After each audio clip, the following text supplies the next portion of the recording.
kararag nga agpaay kadagiti masaksakit. Apo mi a Hesu Kristo, nakipagrikna kakada kami kadagiti rigat mi.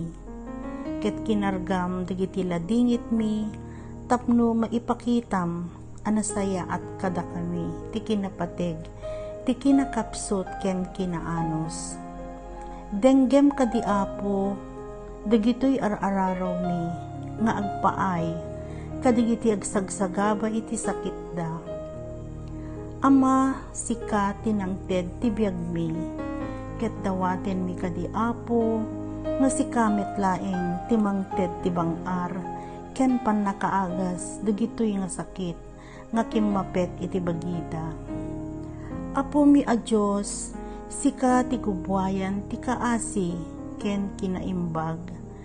Ipariknam kadi Apo kadakwada, ti bileg ti ayat mo. Ikam ida Apo tinamnama, nga maimbaganda kadagiti sakit, nga kimmapet kadagiti bagida. Tulungam ida ang mangawat, ang makikaysa iti panagrigrigat mo, iti panakaisalakan ti lubong. Amen.